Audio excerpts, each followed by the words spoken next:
Stenosis হয় তাহলে left প্যারাস্টেনাল। অনেকে বলে যে না এই পজিশনে না পাইলেও লেফট প্যারাস্টেনাল পজিশনে দেখতে হবে, এটাই আইডিয়াল।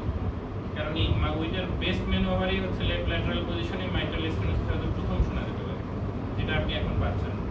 তাহলে এইখানে দেখার পরে একটা যদি মার্কার পান দেখলেন যে এটা লেফট ল্যাটারাল, বামে কাঁধা হবে। লেফট ল্যাটারালে গেলে অ্যাপেক্সটা তো শিফট হবে, অ্যাপেক্সটা শিফট হবে। আপনি প্রয়োজনে আবার একটু লোকালাইজ করেন। অনেক এক্সামিনার মেডিকেল কলেজের একটা পছন্দ করে অ্যাপেক্স যেহেতু সরে গেছে, বিশেষ করে কাহার স্যারের খুব পছন্দ ছিল যে লেফট ল্যাটারালে যাওয়ার পর অ্যাপেক্সটা দেখে তারপর স্টেটে লাগানো, যাতে এক্সাক্ট পজিশন অফ অ্যাপেক্স বোঝা যায়।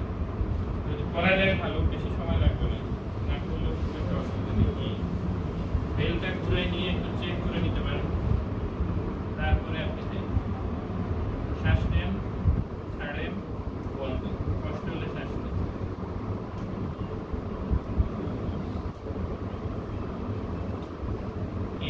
যদি আমি একটা মারমার পাই এখানে সিস্টোলিক মারমার, একই সাথে রেডিয়েশনটা এই জেলাতে দেখে নিতে হবে।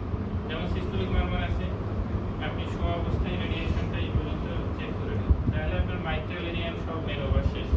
এই এরিয়াতে ফিরে আসতে অসুবিধা কি, আপনি যতক্ষণ বুঝতে না পারবেন এখান থেকে সরবে নিন।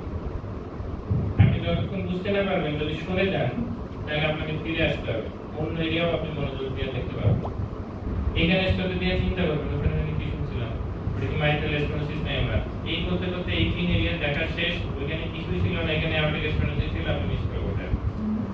কারণ আপনার ব্রেন তো অকুপাইড, ওই জায়গায় কি পাইছিলাম যেন, আচ্ছা এটাকে এক্সপ্রেশনে দেখলাম, আবার কি দেখবো গিয়ে স্যারকে কি বলবো যে স্যার আবার একটু মাইট্রাল এরিয়াটা দেখি, এই করতে করতে দেখা যাবে কিছু না।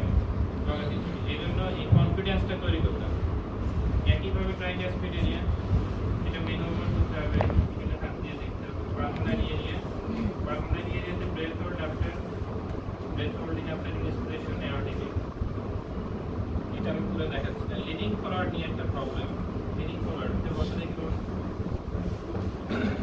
লিডিং ফরওয়ার্ড হতে গেলে পেছনকে টানাটানি বললেই হবে সামনে ঝুঁকে বসে, যেমন একটু সামনে ঝুঁকে বসে, হাতটা যদি এখানে রাখি এটা অবস্ট্রাকশন তৈরি করবে, দেখি সামনে ঝুঁকে বসে। এখন আপনি হাত যদি এখানে দেন তাহলে ওনার পক্ষে সামনে